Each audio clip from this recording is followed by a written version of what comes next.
Welcome to Jack's Rants, our series of smaller bonus episodes where I discuss recent IT and security news that has popped up locally and worldwide, which might not be enough material for a good episode, but nevertheless deserves a bit of insight. I am Jack Smith. Hey everyone, let me ask you a quick question. When was the last time you voluntarily handed your driver's license over to a complete stranger, or your ID card for the matter? Better yet, when was the last time you left one of those documents with this complete stranger for at least 3 hours? Well, seems that the answer to this question is many people do this every weekend. So here's the story. I, surprise, do have a social life and ended up in a bowling alley some time ago and want to open a tab to put some drinks on and play some games, and nice people at the counter says, well, sure, can we keep your ID card as a collateral to make sure that you pay the bill? And my answer was, after tilting my head at a few degrees to look confused like a puppy, just said no. And that answer actually surprised them. Because, well, why?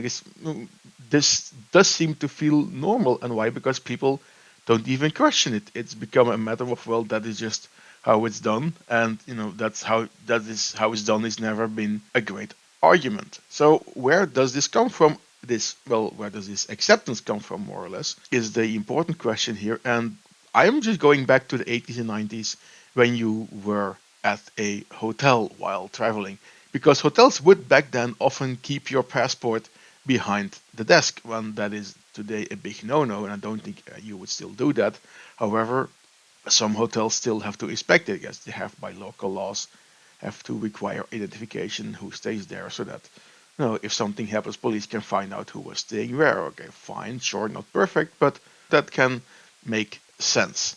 But why did we move away from it? Well, because slowly we realized that identity documents are valuable, and especially to bad people.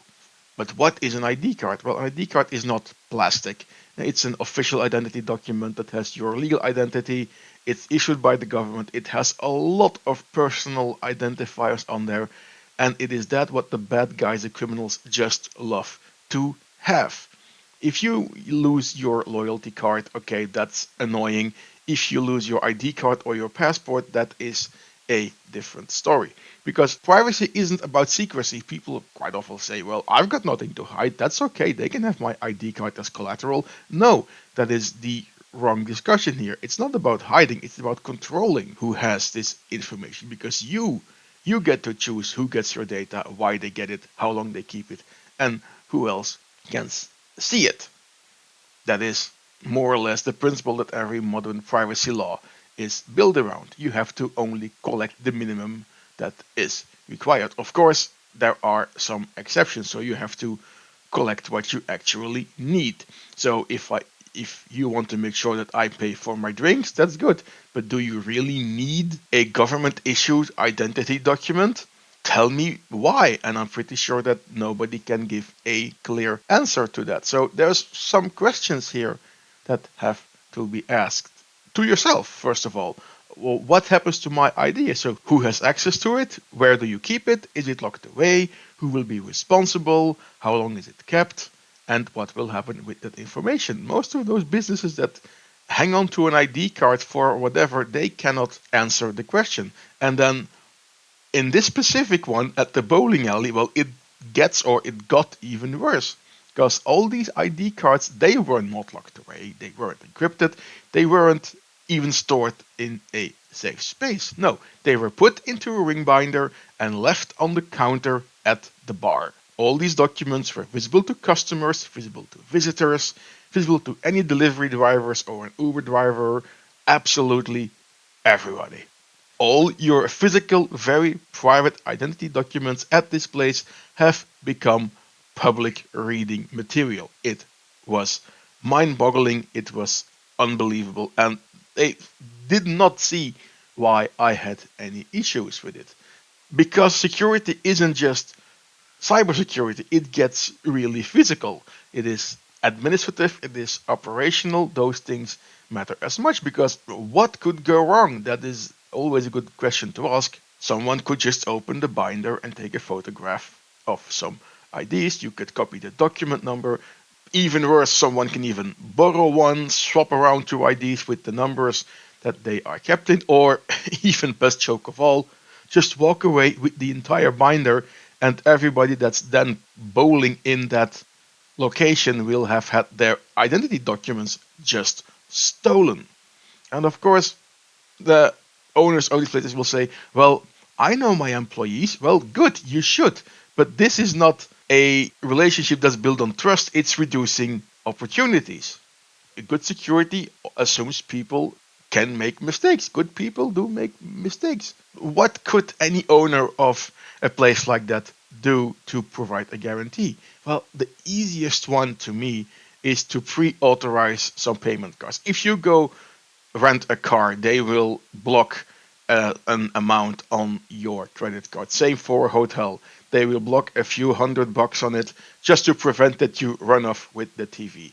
You can do a refundable cash deposit, pay a down payment for, you're gonna play for 2 or 3 hours, please deposit $150 here, and then that's get deducted from your total bill. Perfectly fine. Prepaid tabs, same principle. Digital ordering. Now I have to admit, as an alternative, this place did have digital ordering, so you would scan a QR code, pay on your phone, and then they would bring your order. But that would still be only for the drinks and the food. Say if I wanted to pay for 3 hours of boiling from a party of 5, no, I would still have to leave my ID card there. So this is a bit of a workaround, but not a full one. And you can go with tokens and wristband and many things, but please do not involve government documents. Hell, I've even seen people have to leave their left shoe to get a special beer glass. So yes, there are plenty of fun and alternatives than to leave your government identity card. There are a lot more solutions to this problem than you can imagine by just thinking outside or even just inside of the box for a few seconds. What do we take from this?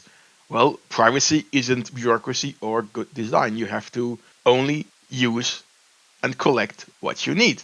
So collect less, store less, expose less, and protect more. Because if you never collect the data, if you never hang on to the ID cards, you will never have to explain why one went missing or why the data has suddenly leaked. And this is not about bowling alleys. It's about more. It could be in the gym, a car rental, a sports club, an event down your street, a repair shop, who knows? And the only question that all these folks need to ask themselves is, why do we actually need this information instead of, well, we have always asked for it, this is how it is done. Because yes, technology has changed a lot. Privacy expectations have changed a lot too. And yet, some organizations are still behaving in a way that identity documents are code check tickets. And that has to stop, because your driver's license or your ID card is not a drinks voucher, and your passport certainly is not a loyalty card. If somebody asks to hang on to your ID for whatever reason, do not say yes. There is one simple question to ask. It's one word. It's why. And you have all the right in the world to ask this why question. And surprisingly, you'll quite often see that nobody has a good answer to this. And in the end, if your data retention policy is just a binder ring at the cash register, I think there's a different conversation to be had overall. Thanks a lot.